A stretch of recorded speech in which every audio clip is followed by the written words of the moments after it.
What's up guys, it's me Jeremy, and today I wanted to talk about one of the more common misconceptions I encounter during my coaching streams over on Twitch, and it's why building full damage sucks. Let's get started.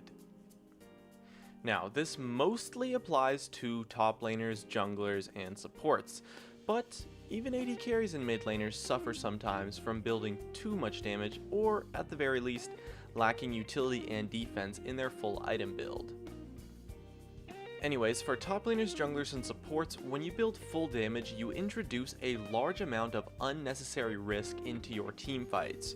When you go for a play with a full damage build, your goal is to try to one-shot someone, and any amount of kiting will absolutely wreck you. One stun, one knockup is all it takes for you to get bursted down instantly.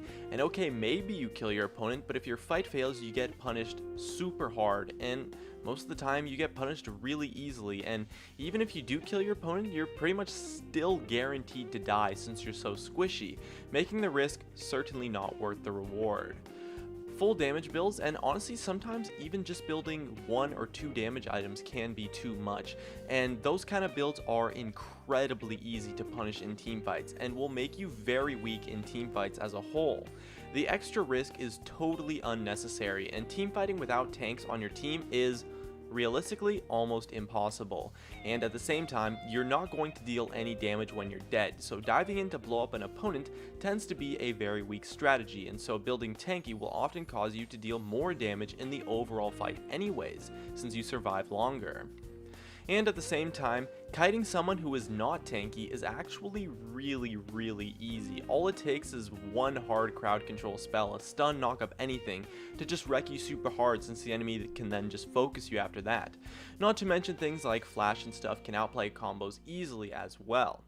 Full damage builds do tend to be strong in 1v1 scenarios though, which is why they are a fun path to take and often appear to be stronger than you might think.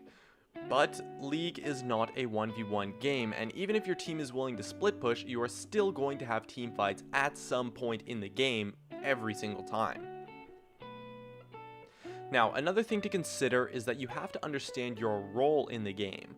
As a top laner, jungler, or support, your team will most likely not need you to deal damage. You need to tank and play a frontline-esque role that your team can play around to protect your carries and damage dealers. And as a mid laner or AD carry, your team will need you to stay alive, since when you're dead, you won't deal any damage, so sacrificing extra damage items in favor of more utility items is very important.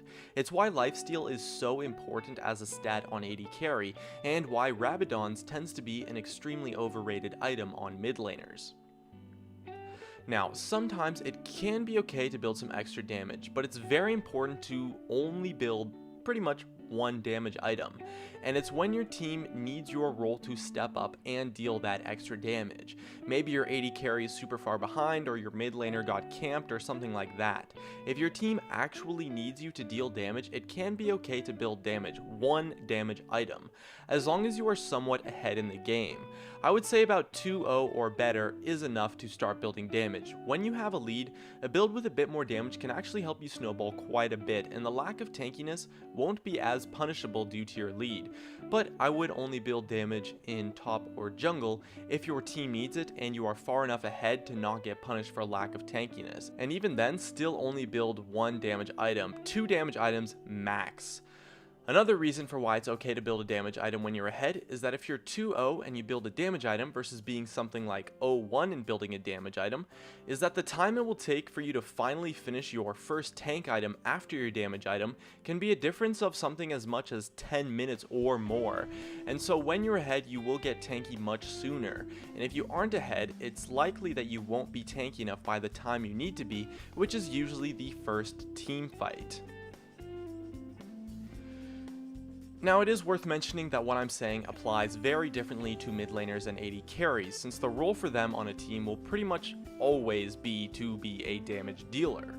For them, it's more about building extra utility over more damage sometimes. It's all about judging how much damage you need versus how much defense you need.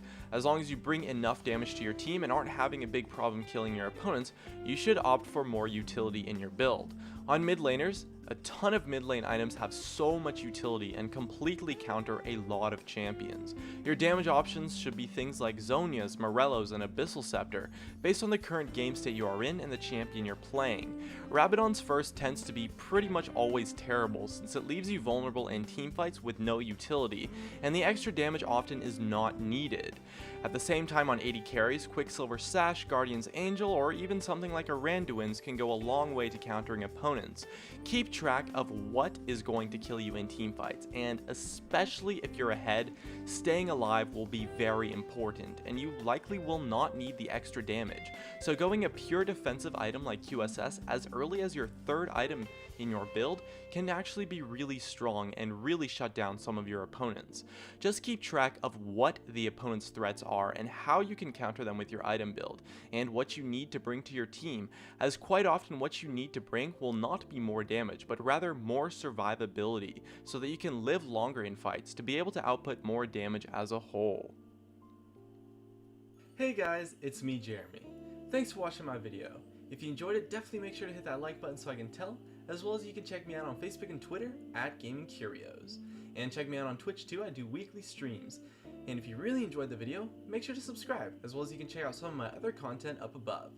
Anyways, that's going to be it. Thank you so much for watching, and of course, I'll see you guys next time.